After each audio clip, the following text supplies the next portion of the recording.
በጌታ በኢየሱስ ክርስቶስ ስም ሰላም ለኢትዮጵያ ይሁን። በዚህ ዘመን ብዙ አዛውንቶች፣ ብዙ ጎልማሶች፣ ብዙ ወጣቶች፣ ብዙ ህፃናቶች ለምንድነው እኛ ኢትዮጵያውያን በዚህ አይነት በከፋ መከራና ስቃይ ውስጥ የምናልፈው ብለን ጠይቀን ምናልባት መልስ አላገኘን ይሆናል። ጌታ እግዚአብሔር ሀገራችን ህዝባችን ለምን በታላቅ መከራና ስቃይ ውስጥ እንደሚያልፍ ዛሬ በቃሉ በኩል በግልጽ ስለሚናገረን እግዚአብሔር የሚሰጠንን መልእክት ለመስማት እንዘጋጅ።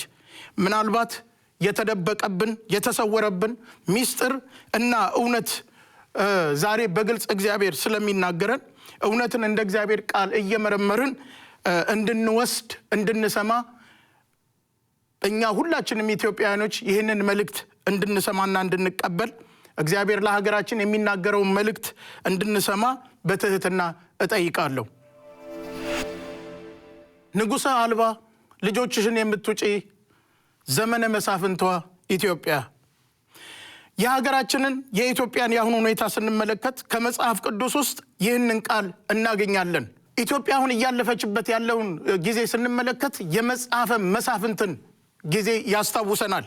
በአጠቃላይ የመጽሐፈ መሳፍንትን ዘመን ስንመለከት በእስራኤል ዘመን ታሪክ ታይቶ ተሰምቶ የማይታወቅ እጅግ አስከፊና ዘግናኝ የሆኑ ሁኔታዎች የተፈጸሙበት ጊዜ ነበረ። እስራኤል ስንል ምድሪቱን መሬቱን ወይም ተራራዋን ወይንም ወንዞቿን ሳይሆን እስራኤል ስንል የምንጠራው ህዝቦቿን እንደሆነ መገንዘብ ይኖርብናል። የመጽሐፈ መሳፍንትን ዋናውን ጭብጥ የሆነውን ሐሳብ ስንመለከት መጽሐፉ ሲጀምር መሃል ላይና መዝጊያ ላይ የተጠቀሰ እጅግ ከባድ የሆነ ቃል ነበረ። ይኸውም በዚያ ዘመን ንጉሥ በእስራኤል ዘንድ አልነበረምና ሰው ሁሉ በፊቱ መልካም መስሎ የሚታየውን ነገር ያደርግ ነበር ተብሎ ተጽፏል። ይህ የተባለበት ዋናው ምክንያት እስራኤል የገዛ ልጆቿን በግፍ የበላችበትና ደማቸውን ያፈሰሰችበት ጊዜ ነበረ። እስራኤል ወደ እንደዚህ አይነት ሁኔታ ውስጥ የከተታት ነገር ዋናው ምክንያት ምንድነው ብለን ስናስብ የሰራዊት ጌታ እግዚአብሔር በመጽሐፈ መሳፍንት ጊዜ ወይንም በዛ ዘመን የእስራኤል ንጉሥ ስላልነበረና እስራኤልን ደግሞ እንደ ህዝብ ሰብስቦ የሚመራ ንጉሥ ባለመኖሩ ነበረ ሰው ሁሉ በፊቱ መልካም መስሎ የሚታየውን ነገር ያደርግ የነበረው። በመጀመሪያ ማወቅ ያለብን ነገር ቢኖር እግዚአብሔርን የሚፈራ ንጉሥ በምድር ላይ ካለ ያን ጊዜ እግዚአብሔር በሀገር ላይ ይገኛል። የእግዚአብሔር ክብር በምድር ላይ በሀገር ላይ በህዝብ መካከል ሊገኝ ይችላል። እግዚአብሔርን የሚፈራ ንጉሥ ከሌለ ግን የእግዚአብሔርም ክብር እንዲሁ በምድር ላይ ላይኖር ይችላል። ይህንን እየወረደን እናየዋለን። አንዳንድ ጊዜ በግለሰቦች ላይ እግዚአብሔር መንፈሱን እያወረደ በቤተ ክርስቲያን ላይ ሊሰራ ይችላል። ያ ማለት ግን እግዚአብሔር በምድር ላይ በሀገር ላይ አለ ማለት አይደለም፣ አይገልጸውም። ይህንንም ከቃሉ ወርደን እናያለን። በመጀመሪያ እግዚአብሔር የሀገር ንጉሥ ካልሆነ ምድርን የሚያስተዳድርም ንጉሥ ከሌለ ሰው ሁሉ በፊቱ መልካም መስሎ የሚታየውን ነገር ከማድረግ የሚከለክለው ነገር የለም። የመሳፍንትን መጽሐፍ ስንመለከት በዚያ ዘመን ንጉሥ በእስራኤል ዘንድ ባልነበረበት ወቅት ሰው ሁሉ የወደደውን ሲያደርግ የነበረው በሁለት መንገድ ነበረ። አንደኛ በግል ግለሰቦች የወደዱትን ነገር ያደርጉ ነበር። በአይናቸው ፊት መልካም መስሎ የሚታያቸውን ነገር ሁሉ ያደርጉ ነበር። ሁለተኛ ደግሞ ህዝብ እንደ ነገድ እንደ ወገን ሰብሰብ ቢሉና እጅግ ክፉ የሆነን መርገምንና ክፋትን ኃጢአትን ያደርጉ ነበረ። በጣም የሚገርመው ነገር ይህንን ሲያደርጉ ከመካከላቸው ተው የሚል አንድም አልነበረም። የሚከለክላቸው ከልካይ አልነበረም። እንዳውም የባሰውን እየተባበሩ የጥፋትን ነገር ያደርጉ ነበረ። ንጉሥ ሲጠፋ ተውባይ አይኖርም። ጥፋት እየጨመረ ይሄዳል። ሀገራችን ኢትዮጵያ እየሆነች ያለችው እንዲህ ነው። ኢትዮጵያውያን ሁሉ በአይናችን ፊት መልካም መስሎ የሚታየንን ነገር እያደረግን ተው የሚል የሚገስጽ ንጉሥ ያጣንበት ጊዜ ላይ ነን ያለነው። በመደራጀት በነገድ በወገን በቋንቋ በመከፋፈል በአይናችን ፊት መልካም መስሎ የሚታየንን ነገር እያደረግን እንገኛለን። ያሁኑን ጊዜ ስንመለከት አገራችንን ስናስብ በዚህም ላይ እንደተጠቀሰው ኢትዮጵያ የወለደቻቸውን ልጆቿን መልሳ እንደ ድመት እየበላችና እየዋጠች ያለችበት ዘመን ላይ ነን ያለነው። በተለይም ንጉስ በእስራኤል ላይ ባልነበረበት ጊዜ በአይናቸው ፊት መልካም መስሎ የሚታያቸውን ነገር ሲያደርጉ ካደረጉት ነገር አንዱ ምንድነው ብለን ስናስብ በአሊምን መከተልና ማምለክ ነበረ። ንጉስ ሲጠፋ እግዚአብሔር ፊቱን ሲያነሳ ያን ጊዜ ሰው የወደደውን ጣዖት ለራሱ ይሰራና አንተ እግዚአብሔር ነህ ብሎ ማምለክና መከተል ይጀምራል። ይህን በማድረጋቸው የሰራዊት ጌታ እግዚአብሔር ቃል ሲናገር ከእግዚአብሔር ፊታቸውን መልሰው በአሊምን ተከትለዋልና የእግዚአብሔር ቁጣ በሕዝቡ ላይ ነደደ ብሎ የእግዚአብሔር ቃል ይናገራል። ጣዖትን እያመለክን ጣዖትን እየተከተልን ለጣዖት እየሰገድን እግዚአብሔር ከኛ ጋር ነው በመሐከላችን አለ ብለን ብናስብ ራሳችንን ማታለል ይሆንብናል። የመጽሐፈ መሳፍንትን ታሪክ ስንመለከት ከምዕራፍ 2 እስከ 6 ያለውን ሐሳብ ስናይ በተደጋጋሚ የእስራኤል ልጆች በእግዚአብሔር ፊት ክፉ እንዳደረጉ በተደጋጋሚ ይናገር ነበር። በተደጋጋሚ ይጻፍ ነበር። የእስራኤል ልጆች በእግዚአብሔር ክፉን ነገር አደረጉ እየተባለ አንድ ነገር በተለይ በመጽሐፍ ቅዱስ ውስጥ እየተደጋገመ ሲናገር እግዚአብሔር አምላክ አንድ ለመናገር የፈለገው ነገር እንዳለ ማሰብ ይኖርብናል። በእግዚአብሔር ፊት እጅግ ክፋትን ነገር አደረጉ ይላል ቃሉ። አንድ ክፋትን የሚሰራ ሰው ለራሱ ክፋትን የሰራ ይመስለዋል። በእግዚአብሔር ፊት ግን እጅግ ክፉና ጸያፍ ነገር እንደሆነ ማወቅ መቻል አለበት። የሰራዊት ጌታ እግዚአብሔር ከየትም ስፍራ ለቆ ከወጣ እርሱ ዞር ካለ በየትም ስፍራ በየትም ሀገር በየትም ቦታ ይህ ይሆናል ተብሎ የማይገመቱ ከባድ ነገሮች መሆን ይጀምራሉ። አሁን እኛ ሀገራችን ላይ እየሆነ እንዳለው ማለት ነው። የእግዚአብሔር ዙፋንና ክብር ባለበት ስፍራ እንደዚህ አይሆንም። የእግዚአብሔር ዙፋን ከሌለ ግን የሚነግሰው ሌላ ዙፋን አለ። ይህንን አስረግጬ መናገር እፈልጋለሁ። የእግዚአብሔር ዙፋን በአንድ ሀገር ላይ ከሌለ የእግዚአብሔር ክብር ከሌለ ማለት ነው ሌላ ክብርን የሚወስድ ዙፋኑን የሚዘረጋ ኃይል ይኖራል። ሀገርን ቤተክርስቲያንን ቤተሰብን ንጉስ ለቆ ከወጣ የሰራዊት ጌታ እግዚአብሔር ዞር ካለ ያን ጊዜ ሌላ የሚገዛ መንፈስ ይገባል፣ ቦታውን ይይዛል፣ ይነግሳል። አንተም ታነግሰዋለህ፣ አንተም ታከብረዋለህ፣ ትታዘዘዋለህ፣ ፈቃዱን ታደርጋለህ። የሀገር የቤተ ክርስቲያን አንዳንዴም የቤተሰብ መሪ ባጣችሁ በሀገራችን ላይ አሁን እየሆነ ያለውን ነገር ስንመለከት ውጤቱ የሰራዊት ጌታ እግዚአብሔር ፊቱን ከምድራችንና ከሀገራችን ላይ የማዘሩ ነገር ነው። በዚያ ዘመን ንጉስ በእስራኤል ዘንድ አልነበረምና ሰው ሁሉ በፊቱ መልካም መስሎ የሚታየውን ነገር ያደርግ ነበር። ከነዚህ መካከል አንዱ ዮፍታሔም የሚባለው አንዱ ጎልማሳ ሰው ነበረ። የእግዚአብሔር ቃል ሲናገር ዮፍታሔም ገለዳዊ የሆነ ሰው ከአንዲት ጋለሞታ የወለደው ሰው እንደነበር ቃሉ ይናገራል። ገለዳዊው ሰው ሌላ ሚስት ነበረችውና ያቺ ሚስቱ ብዙ ወንዶች ልጆችን ወለደችለት ይላል። ልጆቹ ሲያድጉ ከጋለሞታ የተወለደውን ሰው አንተ ወንድማችን አይደለህም ብለው ከቤት አባረሩት ይላል። ንጉስ ሲጠፋ ከአባትህ የተወለደውን ወንድምህን ወንድሜ አይደለም ብለህ ከቤት ማባረር ትጀምራለህ። ዮፍታሔም ከቤት ሲባረር መጽሐፍ ቅዱስ ሲናገር ምናምንቴ ሰዎች ተከተሉት ብሎ ቃሉ ይናገራል። ሀገርን የሚመራ ንጉስ ሲጠፋ እግዚአብሔር የሀገር ንጉስ ሳይሆን ሲቀር ያን ጊዜ ምናምንቴ የሚባሉ ሰዎች ሀገርን ይሞሏታል። ምናምንቴ ሰዎችን መጽሐፍ ቅዱስ ሲገልጣቸው በሐሰት ወሬና ምስክርነት ብቻ ሰውን የሚያዋርዱና በድንጋይ ወግረው የሚገድሉ በኤልዛቤል መንፈስ የሚመሩ ሰዎች እንደሆኑ በግልጽ ያስቀምጣቸዋል። ሌላው ትርጉም ዋጋቢስ ብሎ ይተነትናቸዋል። ታላቁ የእግዚአብሔር ቃል ባለጌ፣ ሰነፍ፣ ምናምንቴ፣ ወስላቶች እያለ የሚገልጻቸው ሰዎች አሉ አይደለም እንዴ? የነዚህ ሰዎች ተግባር ምን እንደነበረ ከቃሉ ሄደን ማጥናትና ማወቅ እንችላለን። ምናምንቴ ሰዎች የሚሰሩትን፣ ወስላታ ሰዎች፣ ባለጌ፣ ሰነፍ የተባሉ ሰዎች በመጽሐፍ ቅዱስ ውስጥ ምን ያደርጉ ነበር የሚለውን ከቃሉ ሄደን ማየት እንችላለን። ዮፍታሔም ከቤት ሲባረር ለምንድን ነበረ ምናምንቴ ሰዎች ዮፍታሔምን ተከትለው የሄዱት? ዋናው ነገር ሊያሳየን የፈለገው ነገር ዓላማ ቢስ በሌላ ሰው አይምሮ ለሌላ ሰው የሚኖሩ ሰዎች መሆናቸውን ለማሳየት ነበረ። ምናምንቴ ሰዎች የሚባሉት ታውቃላችሁ፣ ለሌላው ሰው የሚኖሩ በሌላ ሰው አይምሮ የሚኖሩ ሰዎች ማለት ነው። ሌላው ሰው ሲያዛቸው ሄደው ሌላው ሰው ያዘዛቸውን ነገር የሚያደርጉ፣ ደብድብ ሲለው የሚደበድብ፣ ግደል ሲለው የሚገድል፣ አድማ ሲለው የሚያደማ፣ እረድ ሲለው የሚያርድ ሰው ማለት ነው። በሌላ ሰው አይምሮ ለሌላ ሰው የሚኖር ሰው ምናምንቴ ይለዋል የእግዚአብሔር ቃል። እግዚአብሔር እስራኤል ከአሞን ጋር ከባድ ጦርነት ላይ በነበረችበት ጊዜ የሆነ ግሩፕ ከእስራኤላውያን መካከል ተሰበሰቡና ዮፍታሔምን ተሰዶ ከነበረበት ቦታ አስጠሩትና ና በላያችን ላይ ንገስና ተዋጋልን፣ ከዚያም በላያችን ላይ እናነግሳለን አሉት ብሎ ቃሉ ይናገራል።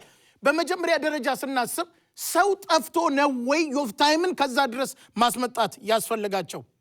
ኦርደር ሲጠፋ፣ ሕገ መንግስት ሲላላ አንድ የሆነ ግሩፕ ይሰበሰብና ለራሱ መሪ የሚለውን ያወጣል።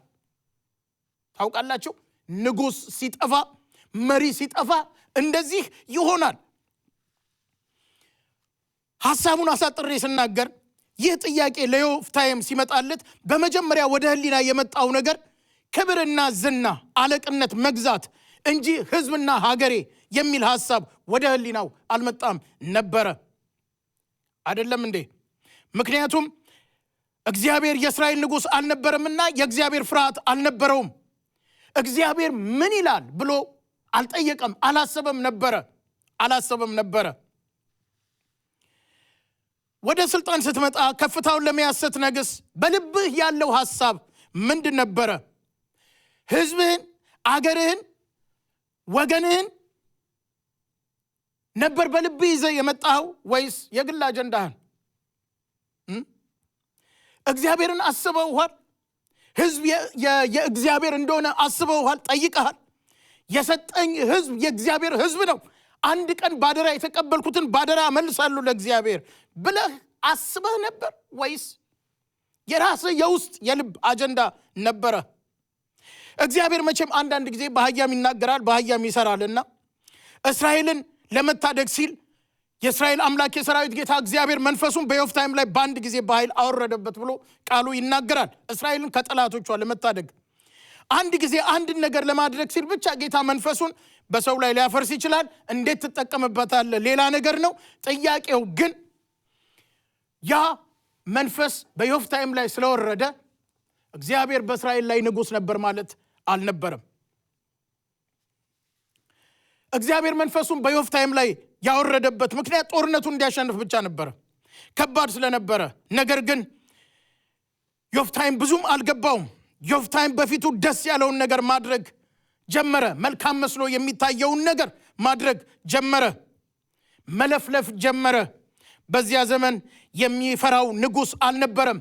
አገርን የሚመራ እስራኤልን ሰብስቦ የሚይዝ ንጉሥ አልነበረም። ተመልካች የሌለው ሰው ነበረ። ዮፍታሔም ከኔ ሌላ ሰው የለም አለ። ስለዚህ ደስ ያለውን ነገር መናገር ጀመረ። ዮፍታሔም ስለተሳለ የወረደበትን የእግዚአብሔር መንፈስ ረሳ። ማን እንዳነሳው ረሳ። የሚመቸውን ነገር ተሳለ። እንደዚህ አለ፣ ወደ ጦርነት ሄጄ አሞናውያንን ተዋግቼ ወይም ምዳማውያንን ተዋግቼ አሸንፌ ድል ነስቼ ከተመለስኩ ወደ ቤቴ ስመጣ ከቤቴ ደጃፍ የመጀመሪያውን ሰው በሩን ከፍቶ የሚወጣውን ለእግዚአብሔር የእሳት መስዋዕት አድርጌ አቀርባለሁ ብሎ ተሳለ። አያችሁ፣ ክፉ ምኞት፣ ያለቅነትና የገዥነት ፍላጎት ሲነግስ ለስልጣን ሲል ከፍተኛ የሆነን ዋጋን እንኳን ለመክፈል የተሳለበት ጊዜ ነበረ።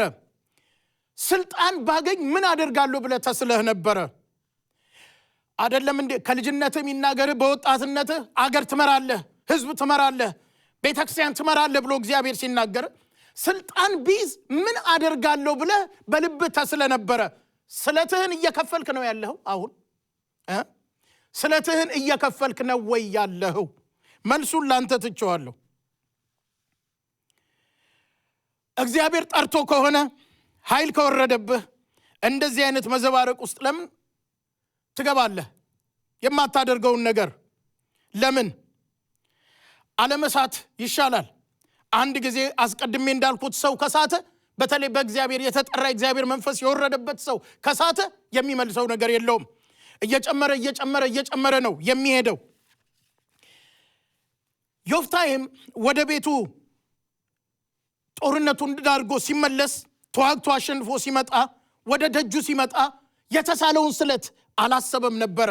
በእውነትም ድል አደረገ። ታውቃለህ፣ የተሳልከው ስለት ይኖራል። ወደ ስልጣን ስትመጣ ግን ኢቫሉዌት አድርገዋል። ይሄን አደርጋለሁ ስልጣን ሲይዝ። አንድ ሰው ነበር ይባላል፣ ተማሪ ሆኖ ከጓደኞቹ ጋር ሲሄድ ከፊት ለፊት ጓደኞቹ እየቀደሙት ይሄዱ ነበርና ያ ተማሪ ይናደድ ነበረ ሁል ጊዜ። አንድ ቀን እንደዚህ አለ በልቡ፣ እኔ መንግስት በሆን ስልጣን ቢይዝ እነዚህን ጓደኞቼን ነው መጀመሪያ የምመታው ብሎ በልቡ አሰበ። አጋጣሚ ይሁን ወይንም ደግሞ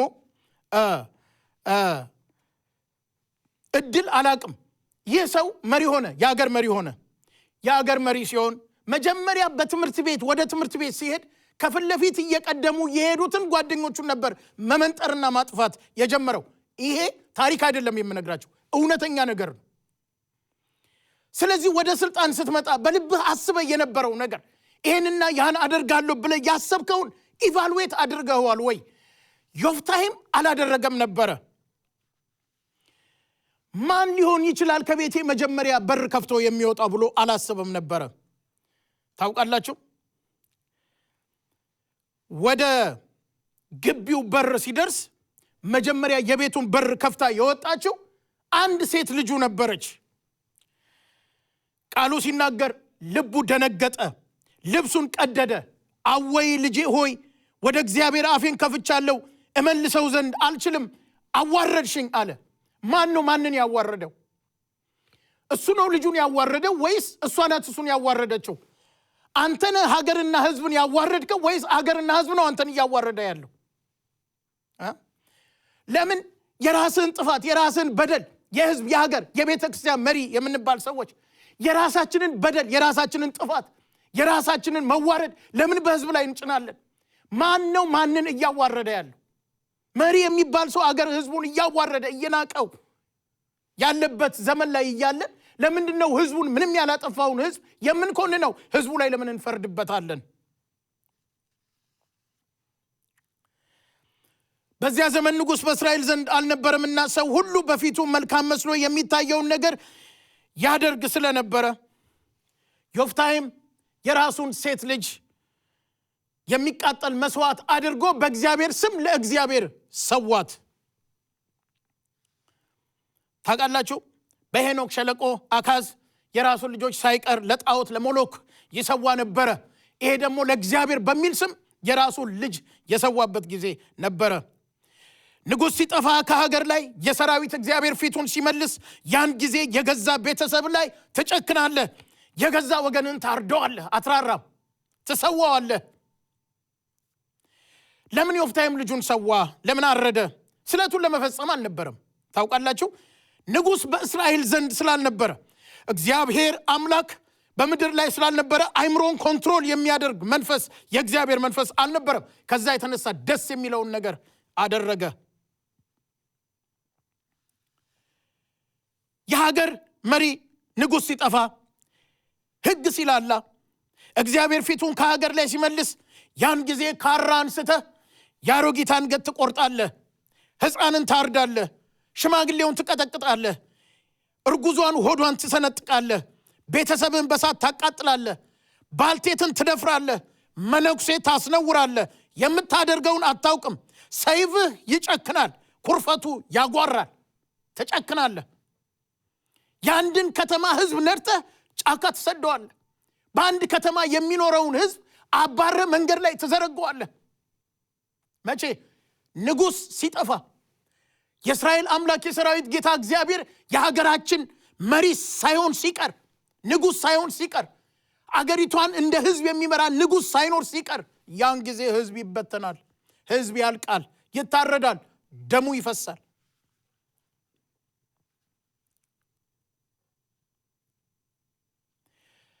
ወገኔ አትልም፣ ህዝቤ አትልም፣ የሀገሬ ልጅ አትልም። ለክፋት ትጨክናለህ። ምን ነው ሀገሬ ላይ እንዲህ ይሆናል የምንል ሰዎች ካለን፣ ለምንድን ነው ሀገራችን በእንደዚህ አይነት መከራና ጭንቀት ውስጥ የምታልፈው ብለን የምንጠይቅ ሰዎች ካለን መልሱ እነሆ በዚህ ዘመን ንጉሥ በኢትዮጵያ ላይ የለምና ሰው ሁሉ በፊቱ መልካም መስሎ የሚታየውን ነገር እያደረገ ነው ያለው። የሰራዊት ጌታ እግዚአብሔር ኢትዮጵያን እየመራ አይደለም ያለው። የሰራዊት ጌታ እግዚአብሔር የኢትዮጵያ ንጉሥ አይደለም። በዚህ ዘመን ኢትዮጵያን እንደ ንጉሥ የሚመራ መሪ የላትም። እንመጣለን እናየዋለን። አስቀድሜ ብያለሁ። ውጤት ሲታይ ነው እግዚአብሔር በአገር ላይ አለ ወይ ወይንም አገርን የሚመራ ንጉሥ አለ ወይ ብለን መደምደም የምንችለው።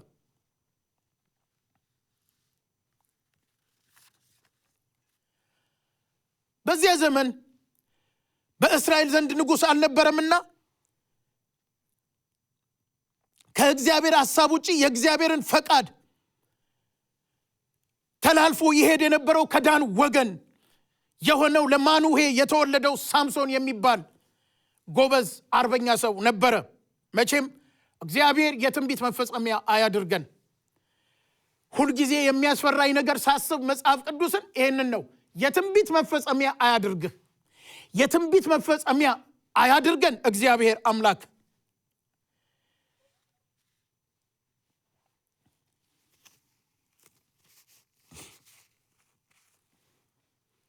ይህ ሰው በመልአክ ተነግሮ ለወላጆቹ የተወለደ በእግዚአብሔር ሐሳብ የመጣ ሰው ነበረ። ምናልባት እስካሁን ድረስ ያለውን የእስራኤላውያንና የፍልስጤማውያንን ችግር የሚፈታ እስራኤላውያንን የሚያሳርፍ ሰው ሊሆን የሚችል ሰው ነበረ ሳምሶን። አንዳንዴ እንዴት መጣ ወደ ስልጣን? እንዴት መጣ? ማን ተነበየብህ? ከየት ተነሳ? ምንም ማለት አይደለም። የወደፊት ማንነትን ፍጻሜን አይገልጥም። በዚህ አትኩራራ። ትንቢት ተተንብዮልኝ ነው፣ ከሌ ጸልዮልኝ ነው፣ አሁን የሚዘንብ ትንቢት አለ፣ በሱ ላይ አትታመን። ሳምሶን እንደተጠራው ነበር ወይ ፍጻሜው ያለቀው? ሳምሶን እግዚአብሔር ለምን እንደጠራው አውቆት ቢሆን ኖሮ ምን ያህል ጥንቃቄን ያደርግ ነበረ? ዘማሪው እንደዚህ አለ፣ የሳምሶንን ጅማሬ አይቼ ጎምጅቼው፣ ሌላው ሳምሶን ልሆን ብዙ ተመኝቼው፣ ፍጻሜውን ሳየው ሆዴን ባርባር አለው አለ። ሳምሶንን ያሳደገው መንፈስ ቅዱስ በሸለቆ መካከል እየወሰደ እያሰለጠነው ነበር። ሕዝብን ነፃ ለማውጣት ከፍተኛ የሆነ የመንፈስ ቅዱስ ምሪትን ያለማምደው ነበረ። አንዳንዴ እግዚአብሔር የአንድን አገር እንቆቅልሽና መከራን የሚፈታን ሰው ያስነሳል። ግን ሰውየው ለምን እንደጠራው እግዚአብሔር ይረሳና እንደ ሳምሶን በራሱ መንገድ መሄድ ይጀምራል። እግዚአብሔር ለምን ይሆን የጠራኝ ብለህ አስበህ ታውቃለህ? ለአንዴና ለመጨረሻ ጊዜ የሀገራችንን መርገም፣ የሀገራችንን እንቆቅልሽ፣ የሀገራችንን ውድቀት፣ የሀገራችንን ልዩነት የሚፈታ ሰው አድርጎ አስነስቶ እንደነበረስ ማን ያውቃል? አውቀው ነበር ወይ?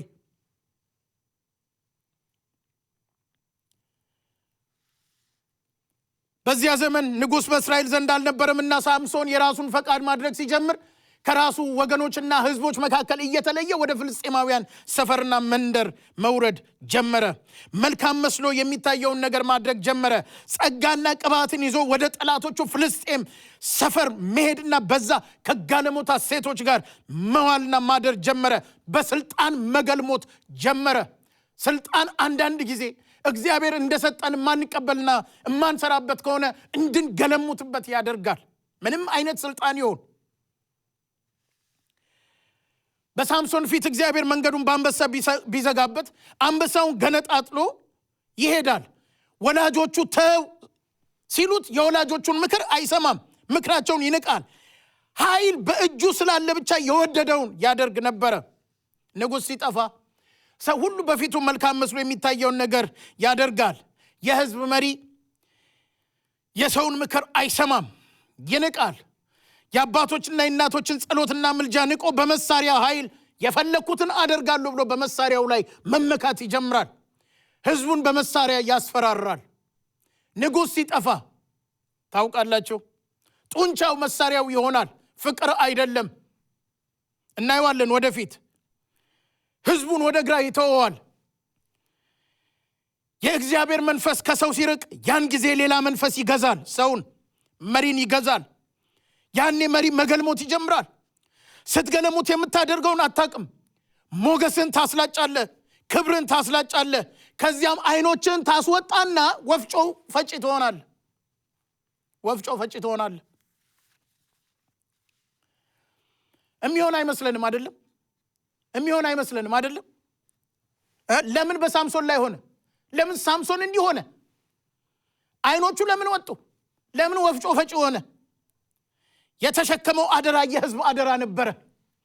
ብዙ የሚገለሙቱ ጋለሞቶች ሊኖሩ ይችላል፣ እዚህም እዛም ይሄዱ የሚጋደሙ። ለሱ የተሰጠው አደራ ግን የህዝብ አደራ ነበር፣ የአገር አደራ ነበረ። ከዳን ወገን ስለነበረ የዳንን ወገን ብቻ እንዲያገለግል አልነበረም እግዚአብሔር የመረጠው፣ ወይንም ከጠላቶቹ ጋር እየሄደ እንዲገለሙት አልነበረም። የህዝብ መሪዎች እናስብ። እግዚአብሔር ለረጅም ጊዜ አስቦን ሲያበቃ ባጭር እንዳንቀር፣ ባጭር እንዳንቀጭ፣ ዘመናችን ባጭር እንዳትቀር።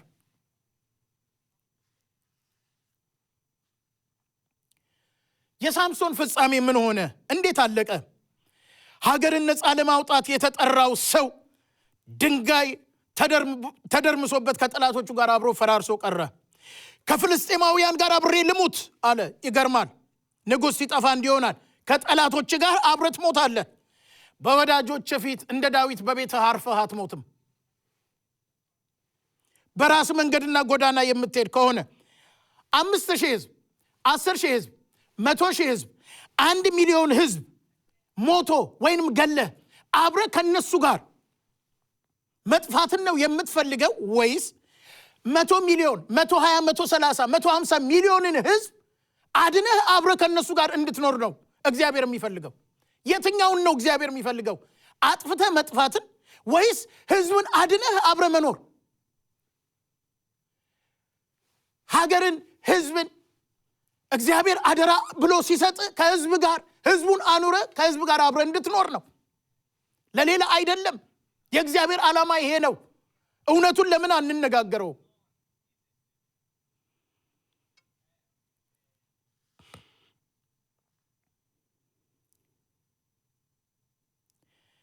በዚያ ዘመን ንጉሥ በእስራኤል ዘንድ አልነበረምና ሰው ሁሉ በፊቱ መልካም መስሎ የሚታየውን ያደርግ ነበርና ለእስራኤል ለረጅም ጊዜ ጠንቅ የሚሆንን ነገር የሰሩ አንድ እናትና ልጅ ነበሩ። የልጇ ስም ሚካ ይባላል።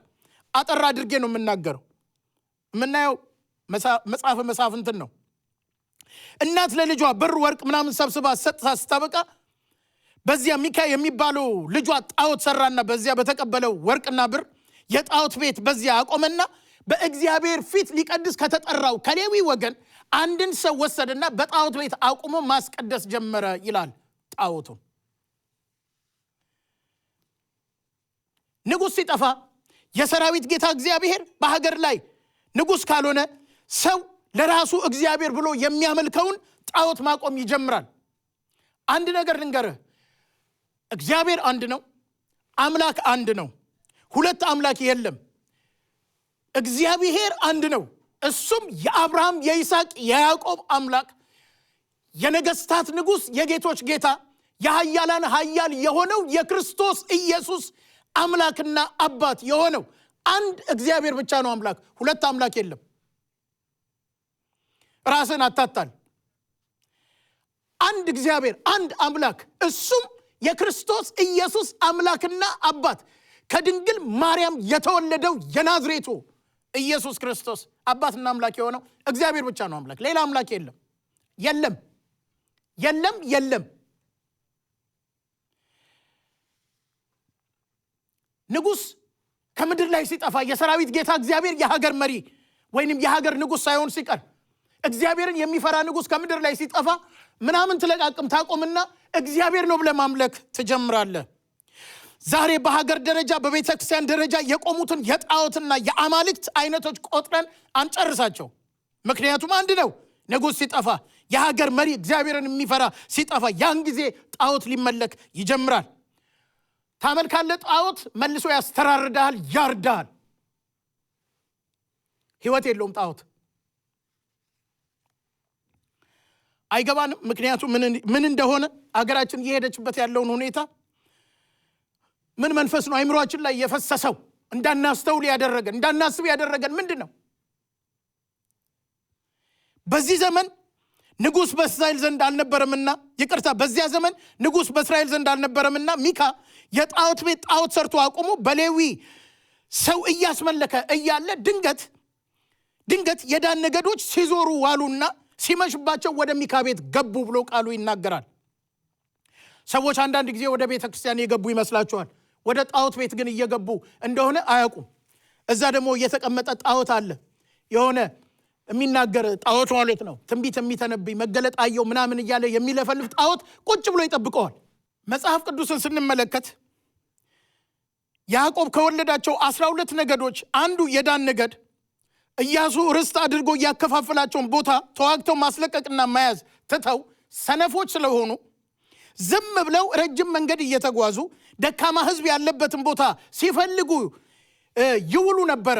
ካገኙ ወግተው ገድለው ለመያዝ ለመውረስ ማለት ነው።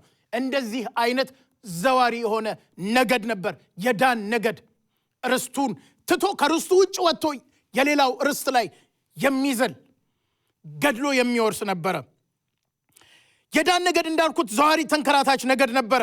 የራሱ ያልሆነውን የሚፈልግ የሰው ርስትን በግድ የሚነጥቅ ሰይፍ ታጥቆ የሚዞር በስፍራው የማይቀመጥ ነገድ ነበረ። የሚዞረው ደግሞ የሚገርማቸው በራሱ ወንድሞች መካከል ነው።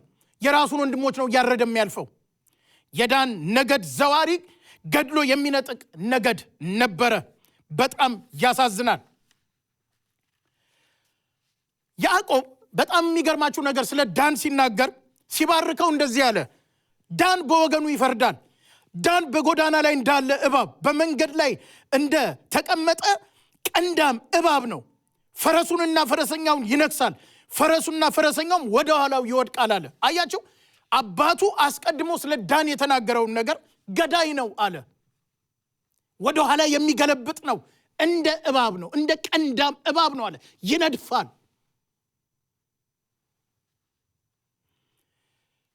ዘዋሪው የዳን ነገድ ለማደር ወደ ሚካ ቤት ገብቶ ሲያበቁ በዚያ በጓዳ ሌዋዊው የሆነው ሰው ለጣዖት ሲቀድስ ሰሙት። ያ ጎልማሳ በቤተ መቅደስ የሚያገለግለው አሁን ለጣዖት ሲቀድስ ሰሙት። ዘዋሪ ድንገት ጥልቅ ብሎ እግሩ ወደ ነዳው ስፍራ ይገባል። ለማን እንደሚቀደስ ግን አያውቅም። ለነቢዩ እየተቀደሰ እንደሆነ፣ ለነቢዩ እየተዘመረ እንደሆነ አለ አይደለም፣ አያውቅም። ዝም ብሎ ሙዚቃ ይሰማና ጥልቅ ብሎ ይገባል።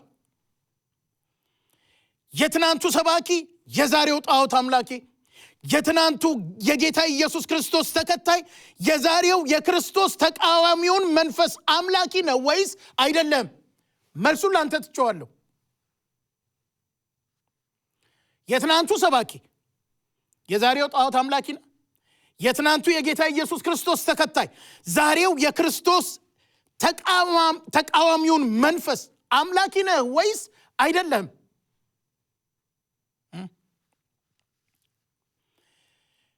የዳን ነገዶች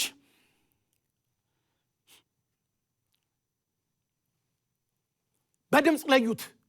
ያ በቤተ መቅደስ ሲቀድስ የነበረ ሌዋዊው ሰው እንደነበረና አንተ እዚህ ምን ታደርጋለህ አሉት ይላል። አንተ ያለ ቦታ እዛ ምን ታደርጋለህ?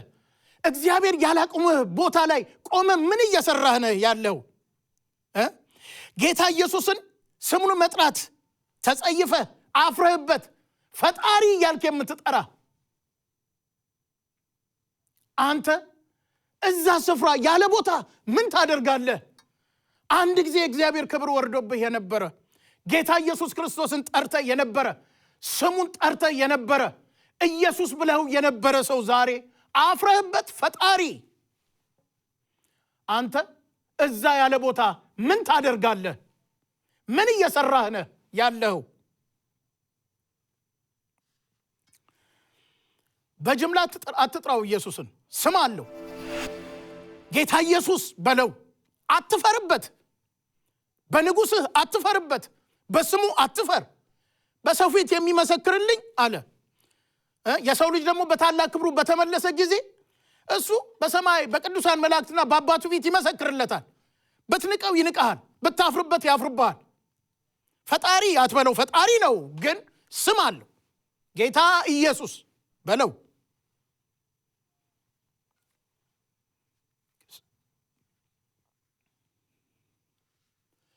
ሌዋዊው ሲመልስ እንደዚህ አለ፣ እቀድሳለሁ አለ። እቀድሳለሁ አለ። ጥሩ ነው፣ ምንም ችግር የለውም አሉት። ሂድና እስቲ መንገዳችን ቀና እንደሆነና እንዳልሆነ እግዚአብሔርን ጠይቅልን አሉት። የዳን ነገድ የዞረበት ነገድ ነበር። ጣዖትንና እግዚአብሔርን የማይለይ ነገድ ነበረ። ብቻ ምንም ችግር የለም አለ አይደለም እንዴ? ፈጣሪ እስካልን ሁላችንንም ያስማማናል። ለጣዖትም ይሁን ለእግዚአብሔር የምትቀድሰው ፈጣሪ ያው ሁሉንም ያስማማናል። አንድ ፈጣሪ አይደል ያለው? ግባና እስቲ ጠይቅልን፣ የምንሄድበት መንገድ ቀና ነው ወይስ አይደለም? ሰው ለመግደል እየሄዱ፣ ሰው ለማረድ እየሄዱ፣ ከተማ ለመደምሰስ እየሄዱ እግዚአብሔርን ጠይቅልን የሚሉ የዞረበት ነገድ ነበር የዳን ነገድ።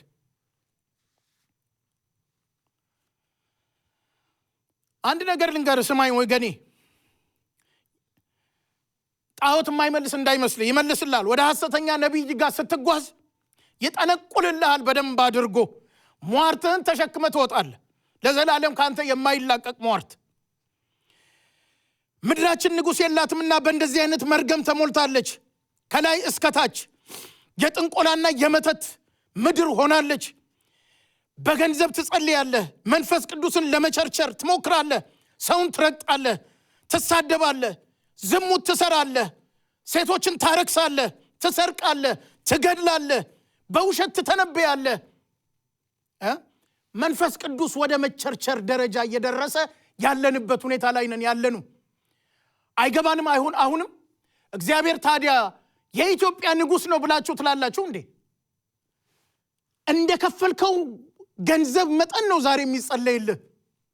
እንደ ገንዘብህ መጠን መንፈስ ቅዱስ ይቸረቸራል፣ የእግዚአብሔር ቃል ይቸረቸራል፣ ጸሎት ይቸረቸራል።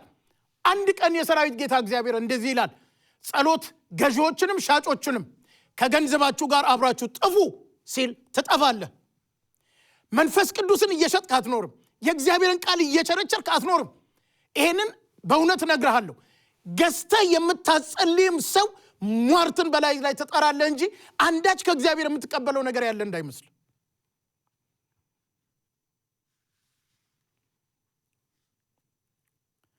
ንጉሥ ሲጠፋ፣ በምድሪቷ ላይ ጣዖት ሲነግስ፣ እግዚአብሔር የለምና ሰው ሁሉ በፊቱ መልካም መስሎ የሚታየውን ነገር ማድረግ ይጀምራል። ሀገርን ለማጥፋት፣ ሰውን ለመግደል ለሚዞሩት ወንበዴዎች ቅን ነው እያልክ ትተነብያለህ።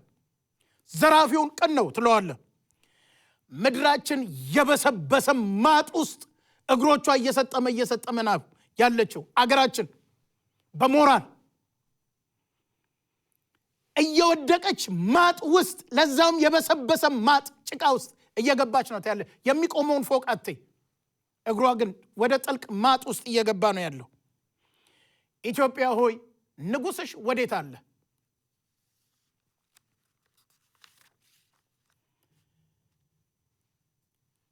ንጉሥ ሲጠፋ ግለሰብ አመፀኛ ይሆናል፣ ህዝብ አመፀኛ ይሆናል፣ የሀገር መሪ አመፀኛ ይሆናል፣ የህዝብ መሪዎች አመፀኞች ይሆናሉ። የሚመራቸው ንጉሥ ጌታ እግዚአብሔር አይደለምና የአመፅ መንፈስ ይመራቸዋል።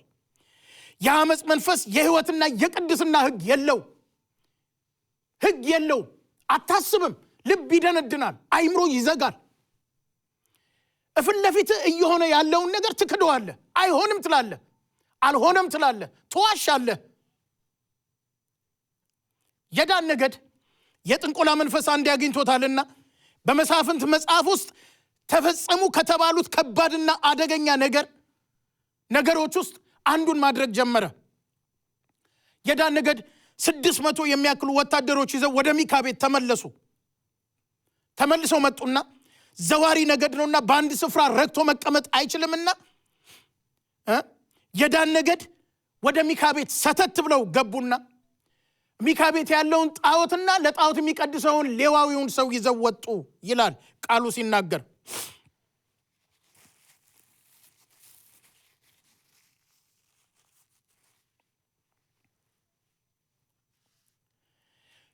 የዳን ነገድ በዚያ ዘመን በእስራኤል ዘንድ ንጉሥ አልነበረምና ጌታ እግዚአብሔርን የእስራኤል ንጉሥ አልነበረምና በፊታቸው መልካም መስሎ የሚታያቸውን ነገር ማድረግ ጀመሩ።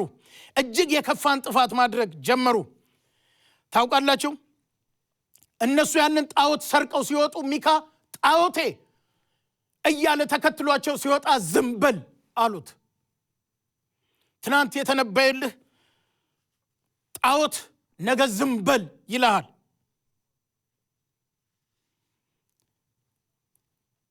ይህ የዳን ነገድ የዘረፈውን ጣዖት ይዞ ወደ አንድ ተዘልሎ ወደሚኖር ህዝብ፣ ምንም ተንኮል ወደማያቅ ህዝብ መካከል ይዞት ሄደ።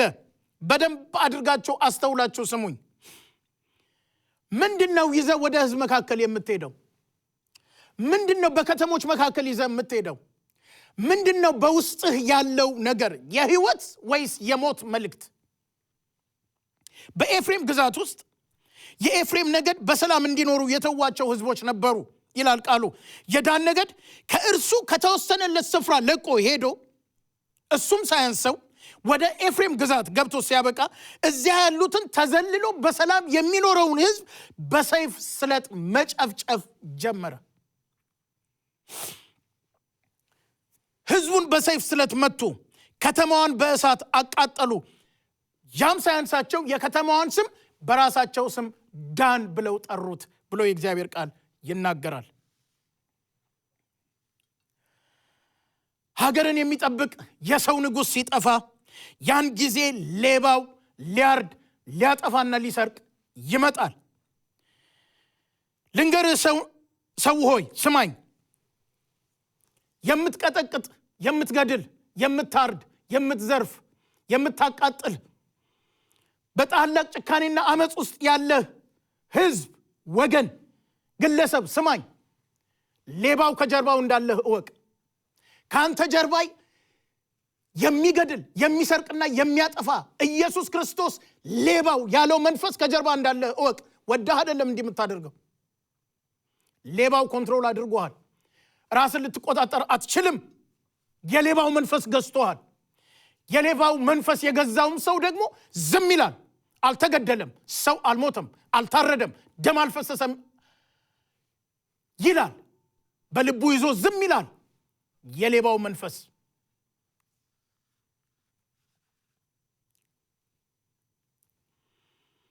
እግዚአብሔር አምላክ ፊቱን ከሀገር ላይ ሲመልስ ያን ጊዜ ነገድ ሌላውን ነገድ ሊያጠፋ ሰይፍ መዞ ይወጣል። ህዝብን፣ ሕፃናትን፣ ሽማግሌዎችን በሰይፍ ስለት ትጨፈጭፋለህ። ቤቶችን ታፈርሳለህ፣ ታቃጥላለህ፣ አትራራም። ከዚያስ የራስህን ከተማ ትሰራለህ። የቴክኖሎጂ ከተማ የሚባል ጣዖት ታቆምና በራስህ ስም ከተማዋን ትጠራታለህ፣ ስምም ትሰጣታለህ። ኢትዮጵያ ሀገሬ ሆይ ንጉስሽ ወዴት አለ? ንጉስሽ የት አለ? ኢትዮጵያ ሆይ የዳን ነገድ ከተማን በደም ገነባ። ታውቃላችሁ መጽሐፍ ቅዱስ ሲናገር ከተማን በደም ለሚገነባ ወዮለት አለ። ሰውን እያፈናቀልክ፣ ሰውን እያስለቀስክ፣ በሰው ደም ላይ ቆመ ከተማን የምትገነባ መጽሐፍ ቅዱስ እንዲህ ይላል የእግዚአብሔር ቃል፣ ከተማን በደም ለምትገነባ ላንተ ወዮልህ፣ ወዮልህ። ሀገራችን በሰው ደም ከተማን እየገነባች ናት ያለችው። ያችን ከተማ ትገነባና የሆነ ስም ትሰጣታለህ። ሌት ሚ ቴል ዩ ሳምቲንግ፣ የሰራዊት ጌታ እግዚአብሔር አንተ በምትሰይመው ስም አይጠራትም። የደም ከተማ ብሎ ነው የሚጠራት። በሰው ደም ላይ ያችን ከተማ ገንብታልና። የዳን ነገድ ፍጻሜው ምን ሆነ? ራእይ 7 ላይ ሄዳችሁ ማየት ትችላላችሁ። ከያዕቆብ ከ12ቱ ነገዶች መካከል ውስጥ አልተጠቀሰም ነበረ። ተቆርጦ ወጥቶ ነበረ። ህዝብን የሚያሳድድ፣ ህዝብን የሚመታ፣ ከተማን የሚያቃጥል፣ በሰዶም ላይ ከተማን የሚገነባ፣ ንጹሐንን የሚጨፈጭፍ ያሁኑን አትይ። ከዘላለሙ የህይወት ሐረግ ላይ ተቆርጠ ትወጣለህ። መጽሐፍ ቅዱስ ነው ያለው። ዳን ከወጣ አንተ ለምን አትወጣም? በአጠቃላይ የመሳፍንት መጽሐፍን ከምዕራፍ 19 እስከ 21 ያለውን ስንመለከት እስራኤል ከተፈጠረች ጊዜ ጀምሮ ያልሆነ እጅግ አጸያፊና አደገኛ የሆነ ነገር የተፈጸመበት ጊዜ ነበረ። ንጉሥ ሲጠፋ እንደዚህ ይሆናል። ዛሬ ኢትዮጵያ ከተፈጠረች ጊዜ ጀምሮ ሆኖ የማያውቅ ነገር ነው አገራችን ላይ እየሆነ ያለው። ምዕራፍ 19ን ሲጀምር መሳፍንት አንድ በተራራማው በኤፍሬም ምድር የሚኖር ሌዋዊ ሰው ከቤተልሔም ይሁዳ አንዲትን ዕቁባት አገባ ብሎ ቃሉ ይናገራል። በሚስቱ ላይ ደርቦ ማለት ነው። ለክህነት የተጠራው የተለየው ነገድ አሻቅቦ አይቶ ከማዶ ሌላ ሴት ወደደ። በሚስቱ ላይ ደርቦ ሌላ ቁባት የያዘበት ጊዜ ነበረ። ንጉሥ ሲጠፋ ወደ ሌላ ሰው ሚስት አሻቅበ ልትመለከት ትጀምራለህ። የሌላ ሰው ሚስት ናት፣ ሴት ናት ብለህ አታስብም። የሌዊ ነገድ ደግሞ ጥጋብን የማይችል ነገድ ነበረ። ለታላቅ አገልግሎት እግዚአብሔር ጠርቶት ሲያበቃ ወደዚህና ወደዛ የሚወላውል ተደራቢ ሚስት ይዞ በየቦታው ሲንከራተት ከስፍራው ለቆ መጓዝ ሲጀምር ድንገት ሳያስብ ወደ ኤፍሬም ግዛት ገባ። አሳጥሬ ነው የምናገረው። ቀኑ የመሸበት ሰው ወደማያውቀው ስፍራ ድንገት ሊገባ ይችላልና ይሄም ሌዋዊ ሰው ከያዛት ዕቁባት ጋር ወደ አንድ ሽማግሌ ቤት ሊያድር ገባ። መዘዙን ተመልከቱ። መጽሐፍ ቅዱስ ሲናገር በዚያ ከተማ ይኖሩ የነበሩ የቢንያም ነገዶች ነበሩና በቢንያም ነገዶች መካከል ደግሞ ይኖሩ የነበሩ ወስላቶች የሚባሉ በሰዶማዊ ግልሙትና የተበከሉ ሰዎች ነበሩ ብሎ ቃሉ ይናገራል። በሕዝብ መካከል የሚገርመው ነገር ሁልጊዜ እንደዚህ አይነት ወስላታ የሚባሉ ሕዝቦች አሉ። አስቀድሜ ነግሬያቸዋለሁ። መጽሐፍ ቅዱስ ወስላታ፣ ሰነፍ፣ ምናምንቴ እያለ የሚጠራቸው ሰዎች እንዳሉ አይደለም። ወስላታ የሚባለው ሕዝብ ምን አይነት ነው ብለን ስናስብ ሞራል የሌለው፣ ሌላው ትርጉም ዋጋቢስ ሰዎች ናቸው ብሎ ነው የሚተረጉመው። ወስላታ ዝም ብሎ ወይ ለመግደል ወይ ለማረድ ወይ ለመስረቅ የሚዞር ዓላማ ቢስ ወስላታ ይባላል። ወስላቶች ናቸው ሰይፍ መዘው የሚሄዱ፣ መሳሪያ ታጥቆ የሚሄድ፣ የፈለገበት ቦታ ይደርሳል፣ የፈለገውን ገሎ ሰርቆ ይሄዳል። ወስላቶች ይላቸዋል መጽሐፍ ቅዱስ። ወስላቶች ቤቱን ከበው አሁን የገባውን ወንድ አምጣልን ብለው አሳዳሪውን አስጨነቁት ይላል። ንጉሥ ሲጠፋ፣ ሕግ ሲጎድል፣ እግዚአብሔር ፊቱን ሲመልስ ያን ጊዜ ሌላ የግልሙትና መንፈስ፣ የሰዶማውያን መንፈስ ሰው ውስጥ ይገባል።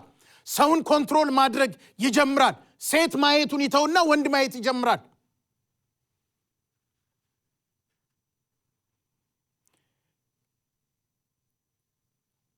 እነዚህ ወስላታ ሰዎች ሰውየውን አሳዳሪውን ሲያስቸግሩት ለእንግድነት ከሌዊው ሰውዬ ጋር ገብታ የነበረችውን የሰውየውን ዕቁባት አውጥቶ ሰጣቸው ይላል ቃሉ ሲናገር።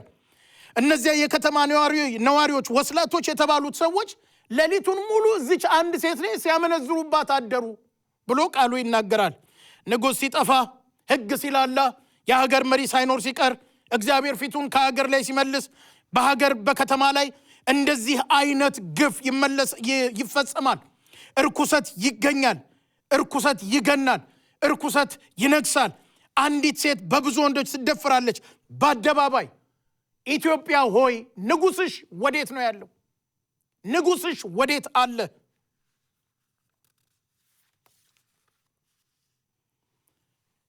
እጅግ አስከፊና ዘግናኝ የሆነ ነገር ኃጢአትን ወገን በወገኑ ላይ መፈጸም ጀመረ።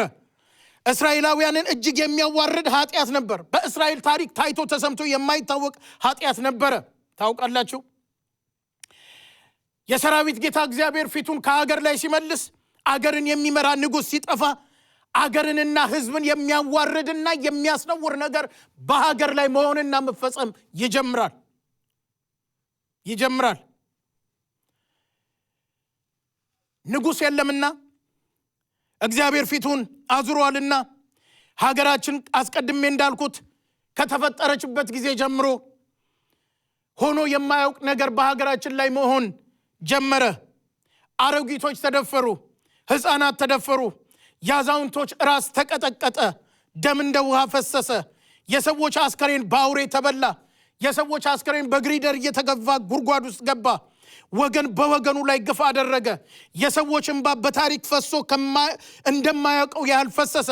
ቄስ ተገደለ፣ ተተፋበት፣ ቄስ ተደበደበ። ከዚህ በላይ ንጉሥ በምድር ላይ ላለመኖሩ ምን ምልክት ትፈልጋለህ? ምን መረጃ ያስፈልጋል? የሌዊ ሚስት ማለትም የካህኑ ሚስት በአደባባይ ተደፈረች። አይደለም እንዴ? መቼ ነው በታሪክ በሀገራችን የቄስ ሚስት ተደፍራ የምታውቀው በሌሎች ጋንግስተሮች? መቼ ነው? ቄስ የምንም አይነት ሃይማኖት ተከታይ ይሁን አንድ ቄስ በመንገድ ላይ ሲሄድ ስታይ ዞር ብለህ እንኳን ሙሉ አይኑን አታየውም። ዞር ብለህ ነው ሽል ብለህ የምትሄደው። ቄሱ ይደበደባል፣ ቄሱ ይገደላል፣ ቄሱ ይተፋበታል። እሱ ብቻ አይደለም፣ የቄሱ ሚስት በቄሱ ፊት ትደፈራለች። የሰራዊት ጌታ እግዚአብሔር በኢትዮጵያ ላይ ንጉሥ አይደለም። በአሁን ጊዜ ኢትዮጵያንም የሚመራ የህዝብ መሪ የላትም። እንደፈለጋችሁ በሉ እናንተ።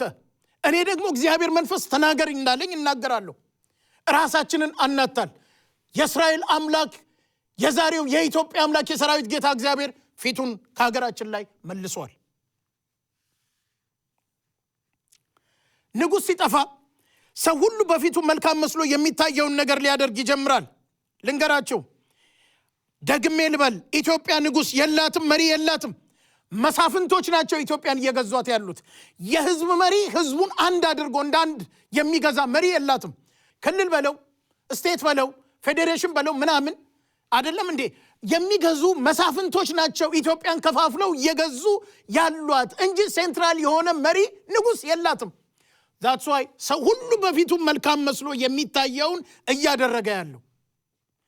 አገራችን በመሳፍንቶች ነው እየተመራች ያለችው፣ በንጉሥ አይደለም። ይገባችኋል ንጉሥ ስል ምን ማለት እንደሆነ? የተደፈረችው ሴት በህይወት ተርፋ ጠዋት ወደ አደረችበት ቤት ሄዳ በዛ በደጃፏ ላይ ተደፋች፣ ተንጋለለች። ዕቁባት አድርጎ የወሰዳት ሰው ጠዋት ሲወጣ በር ላይ ተንጋላለች። አይደለም እንዴ? ሲከፍት ሞታለች። እሱ ግን ምን አለ? ተነሽና እንሂድ አለ። የሞተችውን ሴት ተነሽ እንሂድ አለ። ያሳዝናል። የጥፋት ምክንያት የሆነ ሌዋዊ ሰው። አንዳንዴ ከሌዊም ወገን እንደዚህ አይነት ሰው ይወጣል። አማኝ ነው፣ ድኗል፣ እግዚአብሔርን ያውቃል፣ መጽሐፍ ቅዱስ አንብቧል የምትለው ሰው አውሬ ሆኖ ታገኘዋለህ። ለምን? ንጉሥ ከልቡ ለቆ ከወጣ ሌላ የሚነክስበት ነገር አለ። እግዚአብሔርን ማሰብ አይችልም። ወዶ አይደለም፣ ንጉሥ ከልቡ ለቆ ስለወጣ ነው። ዛሬ አማኝ ነው፣ አማኝ ናት፣ ክርስቲያን ነው ይባላል። ክርስቲያን ነው። ክርስቲያን ማለት ምን ማለት ነው? ክርስቲያን ማለት የክርስቶስ ተከታይ ማለት ነው። የክርስቶስ ተከታይ የሆነ ሰው ክርስቶስ የሰራውን ስራ ነው የሚሰራው። የፍቅር ሰው ነው፣ መሐሪ ነው፣ ገዳይ አይደለም፣ አጥፊ አይደለም፣ ደም አፍሳሽ አይደለም፣ የማያዝን አይደለም፣ ጨካኝ አይደለም።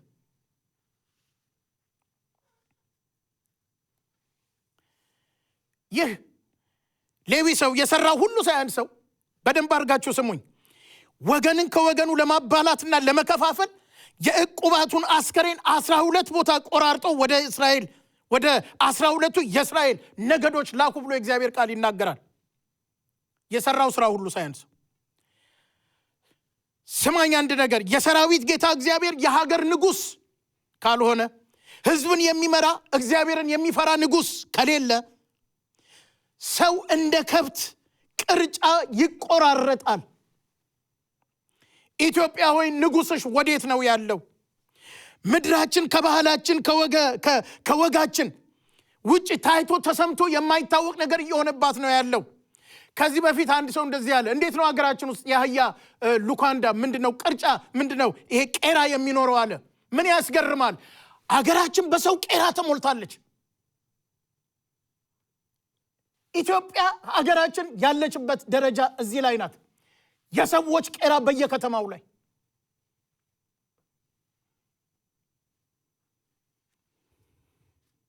ይህን ድርጊት በዚህ ሴት ላይ የተፈጠረውን ነገር ሲመዘን ቃሉ እንዲህ ይላል፣ ያየም ሁሉ የእስራኤል ልጆች ከግብፅ ምድር ከወጡ ጀምሮ እስከ ዛሬ ድረስ እንዲህ ያለ ነገር ከቶ አልታየም፣ አልተደረገም፣ አሰቡት፣ በዚያም ተመካከሩ፣ ተነጋገሩም ይባል ነበር። ስለዚህ ነው ኢትዮጵያውያን ኢትዮጵያ ከተፈጠረችበት ጊዜ ጀምሮ ያልሆነ ነገር አሁን ሆነ ብለው ተመካከሩ፣ ተነጋገሩ፣ እንዲህ ያለም ነገር ከቶ አልሆነም፣ አልተደረገም እያልን እኛ ኢትዮጵያውያኖች እንነጋገራለን። እኔ እንኳን ተማሪ ሆኜ አገሬ በነበርኩበት ጊዜ እንደዚህ አይነት ነገር የለም።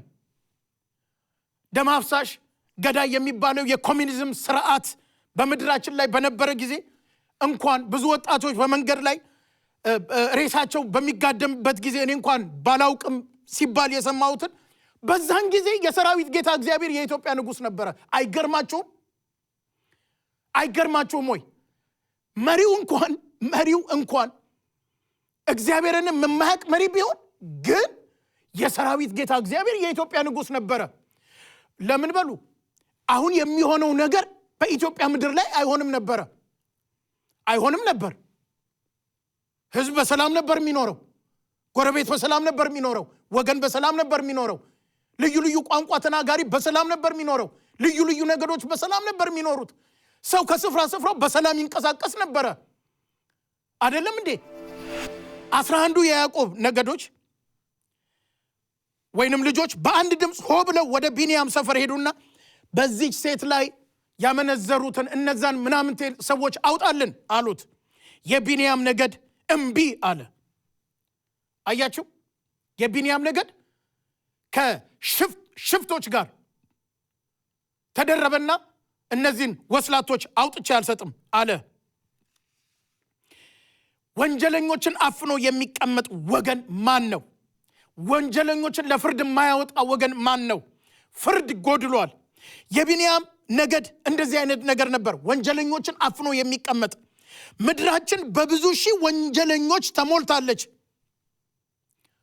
ሰው አያወጣቸው። አንድ ቀን ግን የሰራዊት ጌታ እግዚአብሔር ጎልጉሎ ያወጣቸዋል ካሉበት። 11 ነገድ በቢንያም ነገድ ላይ ዘመቻ ከፈተ። በወስላቶቹ ላይ አይደለም፣ ዝም ብላችሁ ስሙ። በራሱ በቢንያም ላይ ጦርነት ከፈቱ። 11 ነገድ ቢንያም የአባታችን ልጅ ወንድማችን ነው ብሎ ማሰብ ተሳናቸውና ቢንያምን ወገናቸውን የአባታቸውን የመጨረሻ ልጅ ታናሽ ወንድማቸውን ከምድር ገጽ ለአንዴና ለመጨረሻ ጊዜ ለማጥፋት ሆ ብለው ተነሱ፣ ዘመቱ። ንጉሥ ሲጠፋ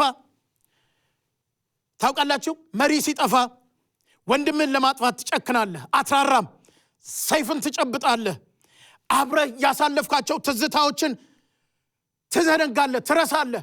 ወገኔ ነው፣ ወንድሜ ነው፣ አብረን ተምረናል፣ ጎረቤቴ ነው፣ አንድ ዘር ነን፣ አንድ ነገድ ነን፣ በደም ተካፍለናል፣ አንድ ቋንቋ እናወራለን፣ አንድ አገር አለን፣ አንድ ወግ አለን፣ አንድ ባህል አለን፣ እኛ ኢትዮጵያውያን ነን የሚለውን ከአይምሮ ትጠርግ ታወጣና ወደ ዘመቻ ሲሄዱ 11 ነገዶች ተስማምቶ ቢንያምን ለመውጋት ሲሄዱ ታውቃላችሁ፣ 11 ነገዶች ከቢንያም ፊት ሸሹ ይላል። አንዱን የቢንያምን ነገድ መቋቋም አልቻሉም። በሸለቆና በተራሮች መካከል እያሳደደ የቢንያም ነገድ 11ዱን ነገድ መምታት ጀመረ። ንጉሥ ሲጠፋ አንዱ ነገድ 11ዱን ሊያሳደድ ይጀምራል። የተፈጥሮ ሕግ አይደለም ይሄ። እንዴት ነው 11 ነገድ? በተለይ የቢንያም ነገድ ታናሽ ነገድ ነው የሚባለው፣ በቁጥር ዝቅተኛው ነገድ ነው። እነ ስምዖን ትልልቅ ነገዶች ነበሩ። እንዴት ነው አንድ ትንሽ ነገድ 11ዱን ታላላቅ ነገድ ማሳደድ የሚችለው? አያችሁ፣ የተፈጥሮ ሕግ መልኩን ይቀይራል። እግዚአብሔርን ሄደው ጠየቁ። እንዴ አረ አንድ ነገድ የቢንያም ነገድ ታናሹ ነገድ እየመታነን ያለው፣ አንተ ምን ትላለህ ጌታ እግዚአብሔር? ወተን እኛ ታላላቅ ወንድሞቹ የቢንያም ታላላቅ ወንድሞች የአባታችንን ልጅ ትንሹን ወንድማችንን ቢንያምን እንውጋው አሉት። እግዚአብሔር እንዲህ አላቸው፣ ሂዱና ውጉት አላቸው። ሊወጉት ሲወጡ ከባድ ኃይል እንደገና ቢንያም ይመጣበትና 11ዱን ነገዶች እያሳደደ መምታት ጀመረ። መጀመሪያ ምን አይነት ጥያቄ ነው እግዚአብሔር ፊት ይዘህ የምትቀርበው? የገዛህ ወንድምህን ልግደል ብለህ ጸሎት ትጀምራለህ? ልውጋዌ ብለህ ጸሎት ትጀምራለህ? የሰራዊት ጌታ እግዚአብሔር ቃል ሲናገር ከጠማሞች ጋር ጠማማ ሆነ ትገኛለህ፣ ከየዋህ ጋር የዋህ፣ ከቅኖች ጋር ቅን ሆነ ትገኛለህ። ተጣመ ከመጣ ይጣመምብሃል፣ እንዳመጣጥ ይመልስልሃል። ሂድና ወንድምህን ውጋ አለ። ወንድሙን ሊወጋ ሲሄድ ተወጋ።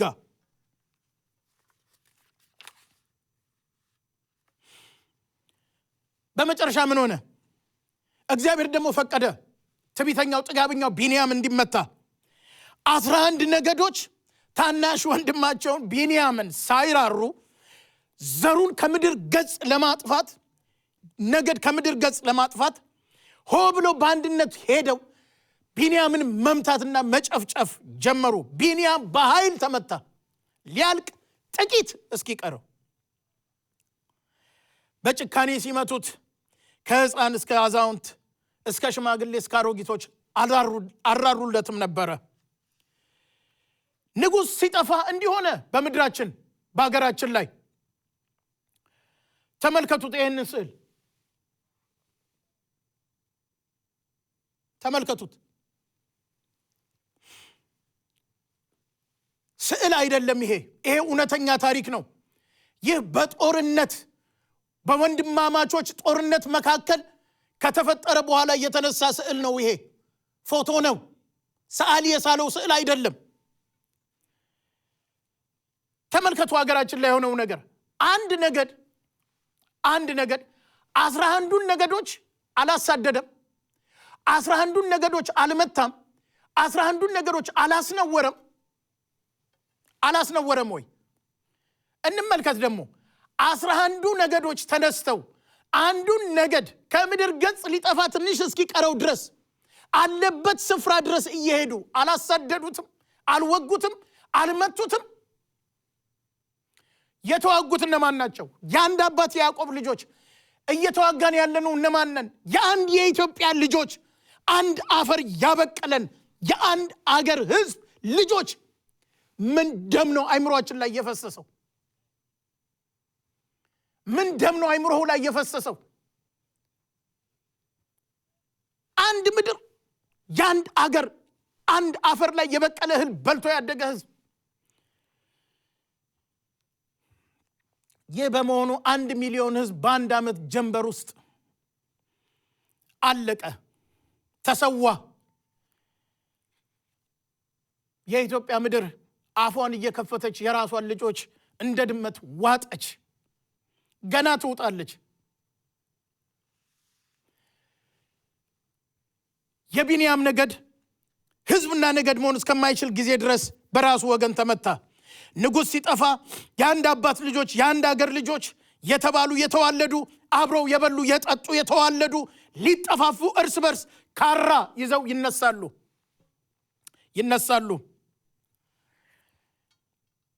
ዘመነ መሳፍንቷ ልጆችሽን የምትውጪ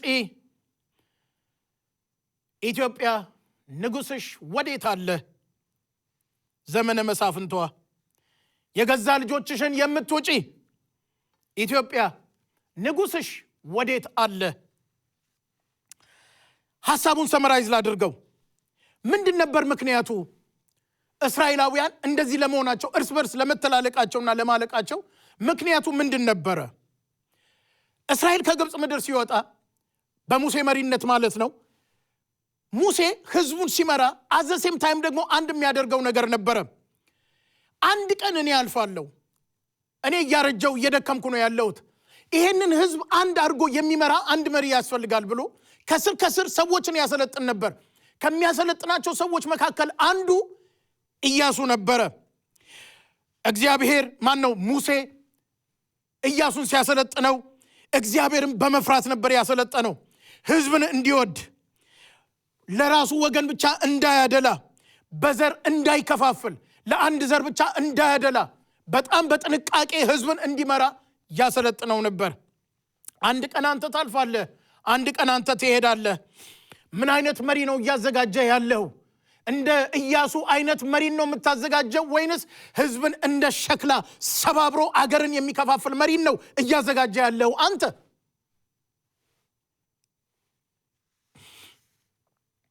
ኢያሱን ነው እያዘጋጀ ያለው? ኢያሱ ከምድራችን ይወጣል? ሙሴ ዘመኑ አልቆ ወደ እግዚአብሔር ሊሰበሰብ ሲል በቀጥታ እግዚአብሔር ኢያሱን ቀባ ነው ያለው። የተዘጋጀ ሰው አለ፣ ሬዲ የሆነ ሰው አለ፣ ካባህን በሱ ላይ ጫንበት አለ። ኢያሱ መጽሐፍ 1 ላይ ሄደን ስናይ ምንድነው የሆነው? ካንተ ጋር እንደሆንኩ ከሙሴ ጋር እንደሆንኩ እንዲሁ ካንተ ጋር እሆናለሁ፣ አትፍራ አትደንግጥ ብዬ አልነገርኩህምን ነው ያለው እግዚአብሔር ለኢያሱ። አያችሁ፣ የተዘጋጀ ሰው አለ። የተዘጋጀ ሰው ካለ እግዚአብሔር ከተዘጋጀ ሰው ጋር ለመስራት ሬዲ ነው። የተዘጋጀ ሰው አለን ወይ? ማን ነው እንደ ኢያሱ ያለ አደራን ተሸክሞ ተቀብሎ ወደፊት ህዝብን አንድ አድርጎ ሊመራ የሚችል ሰው? ምን አይነት ሰው ነው እያዘጋጀ ያለው?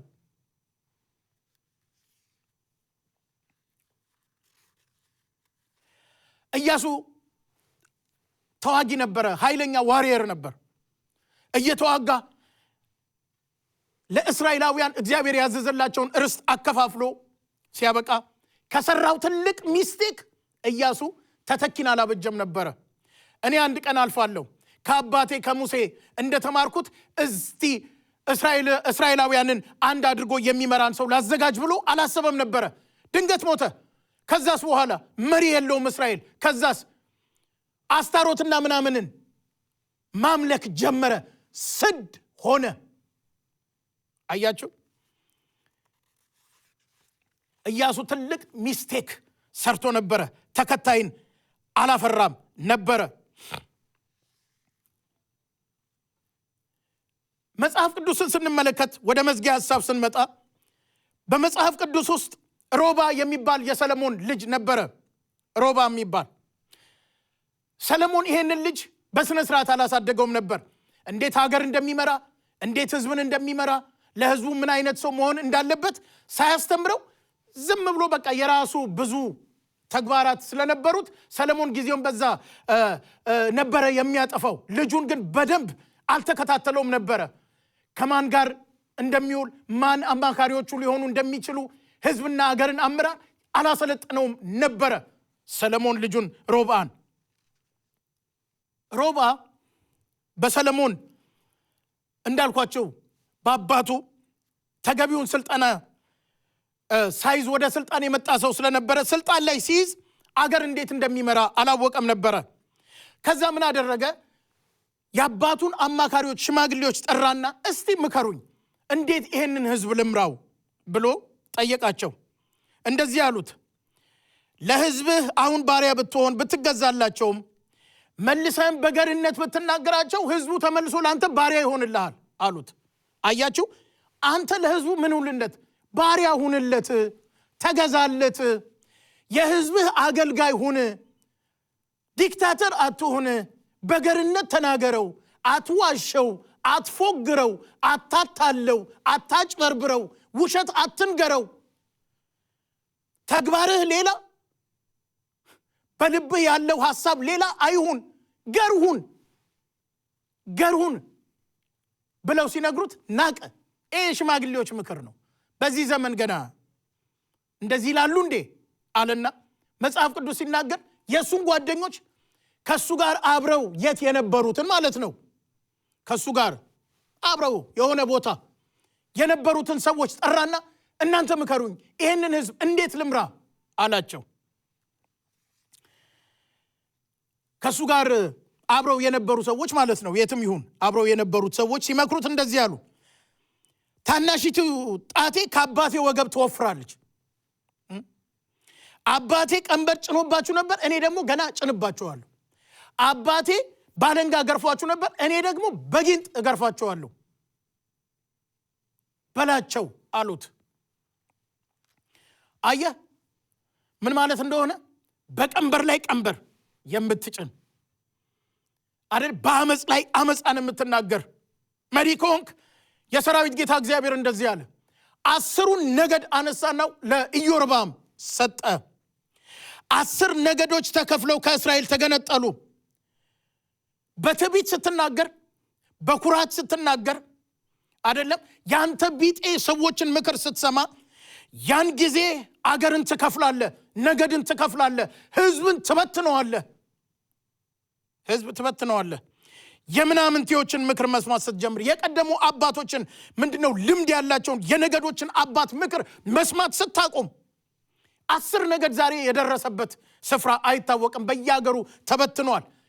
እስራኤል ባይከፈልስ ኖሮ ብላችሁ አንድ ጥያቄ ጠይቁ። እነኚህ 12 ነገድ በዚች በሚድል ኢስት ቢኖሩ ኖሮ የዛሬው ሱፐር ፓወር የምትባል ሀገር እስራኤል ነበረች፣ አሜሪካ አልነበረም። አሁን እንኳን እቺ አንድ የይሁዳና ትንሽ የቢንያም ነገድ እንዲሁ አካባቢውን እንዴት አንቀጥቅጠው እንደያዙ ማየት ትችላላችሁ። ኢትዮጵያ አንድ ብትሆን ባትከፋፈል አይደለም እንዴ ባትበላላ በነገድ በቋንቋ ባትናከስና ባትጠፋፋ ምን ያህል ሱፐር ፓወር የሆነች አገር ከአፍሪካ ትሆን ነበር? ምን አይነት አስፈሪ አገር ትሆን ነበር? ለምንድነው የረጅሙን ነገር አሻቅበን የማንመለከተው? ለምን አንመለከተው? ወደ መፍትሄው ልምጣ። ለዚህ መፍትሄው ምንድነው መሆን ያለበት? የሰራዊት ጌታ እግዚአብሔር ፊቱን ወደ ሀገራችን እንዲመልስ፣ ህዝብ በሰላም እንዲኖር፣ እንደ ቀድሞ አብረን እንጀራ ቆርሰን አብረን ተምረን ቋንቋ የወደድኑን ተናግረን በሰላም ወተን በሰላም እንድንገባ ወደ ፈለግኑ ስፍራ በሰላም እንድንመላለስ ወንድሜ መጣ እህቴ መጣች እንድንል ሽማግሌዎች እንዲከበሩ አሮጊቶች እንዲከበሩ ህፃናቶች በሰላም እንዲያድጉ ወንበዴዎች ወስላቶች ምናምንቴዎች ሰነፎች ሌቦች ከምድራችን ገጽ እንዲጠፉ ምን መሆን አለበት? ወይስ እንደዚሁ እንቀጥላለን? ሁለት ሐሳብ አለኝ። አንደኛው እንዲህ ነው። ያለምንም ቅድመ ሁኔታ ከላይ ከኢትዮጵያውያን መሪ ጀምሮ እስከ ዝቅተኛው መሬት ላይ እስከሚያድረው ህዝብ ድረስ በጾምና በጸሎት በእግዚአብሔር ፊት ወድቀን ንስሐ መግባት አለብን። ሌላ አማራጭ የለም። ትዕቢትህን ተው፣ ኩራትህን ተው፣ ማንነትህን ተው። በነገድ የምትኮራ፣ በቋንቋ የምትኮራ፣ በማንነት የምትኮራ፣ በስልጣን የምትኮራ፣ በመሳሪያ ኃይል የምትኮራ፣ ጡንቻ አለኝ የምትል ብረት እያነሳ ጡንቻን የምታሳይ ሰው ሁሉ ተወው። ከእግዚአብሔር አትበልጥም። የሰራዊት ጌታ እግዚአብሔር በዙፋኑ ላይ አለ። አምላካችን እግዚአብሔር የሚፈርድ አምላክ ነው። ናቡከደነጾርን ጫካ የላከ አምላክ ነው። ፈረሱንና ሰረገላውን በባህር ውስጥ የከተተ ፈርዖንን በአንድ ጥፊ ባህር ውስጥ የመታ አምላክ ነው። የምንመካበት ነገር የለም። የኛ ታንክ መሳሪያ ምንም ማለት አይደለም። የሚያከብሩትን ያከብራል፣ የሚንቁትን ጌታ እግዚአብሔር ይንቃል። ሁለተኛውስ ይሄ ካልሆነ ልባችንን የምናደነድን ከሆነ የማንመለስ ከሆነ ንስሐ የማንገባ ከሆነ ሌላው አማራጭ አንድ ነው። ሳሙኤል እንዲነሳ ሳሙኤል እንዲመጣ መጸለይ መቻል አለብን። ታውቃላችሁ፣ ሳሙኤል እንዲመጣ ያስፈልጋል። ሳሙኤል ሲመጣ ሕግና ፍርድ ይመለሳል። የሰራዊት ጌታ እግዚአብሔር ፊቱን ወደ ህዝቡ ይመልሳል። ሳሙኤል ታውቃላችሁ ከአማሌቅ ንጉሥ ከአጋግ ጋር ድርድር አይጀምርም። አይደለም እንዴ? የአማሌቅ ንጉሥ ነበረ አጋግ። እስራኤል ምድር መግባት የሌለበት አጋግ እነ ሳኦል ማረኩትና አስገቡ።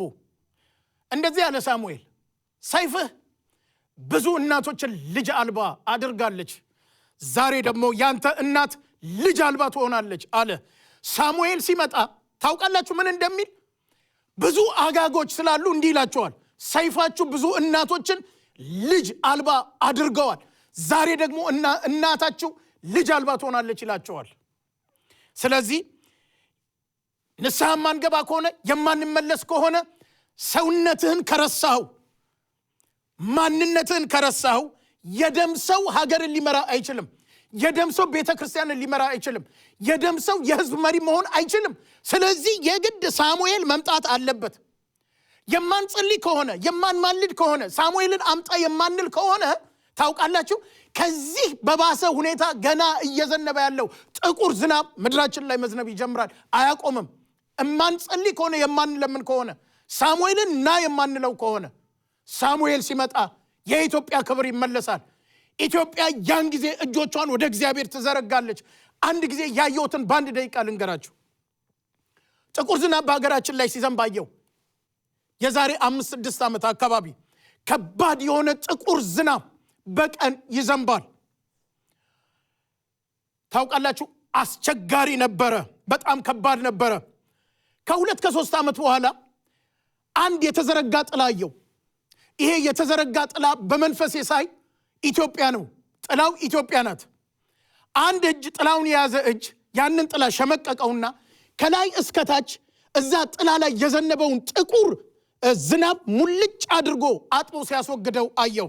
ከዛ በኋላ እንዲሆነ ሰማይ ላይ የመስከረም የጥቅምት ፀሐይ የሚመስል ፍሬሽ የሆነ ፀሐይ ምድራችን ላይ አየሩ ላይ ፈነጠቀ። የኢትዮጵያ እድል ፈንታዋ ፍጻሜዋ እንዲህ ይሆናል። ጨለማው ከምድራችንና ከሀገራችን ላይ ይገፈፋል። መሪ ሆይ ንስሐ የምትገባ ከሆነ መሪዎች ሆይ ንስሐ የምትገቡ ከሆነ ህዝብ ሆይ እንደ ህዝብ ንስሐ የምንገባ ከሆነ ይሄ ጥቁር ጨለማ ምድራችን ላይ የዘነበው ዝናብ ከምድራችንና ከሀገራችን ላይ ታጥቦ ይወድቃል። ኢትዮጵያ እጆቿን ወደ እግዚአብሔር ትዘረጋለች። እኛ ሁላችንም ኢትዮጵያውያንን የሰላም አምላክ የሰራዊት ጌታ እግዚአብሔር ኢትዮጵያ ሀገራችንን ይጠብቅልን።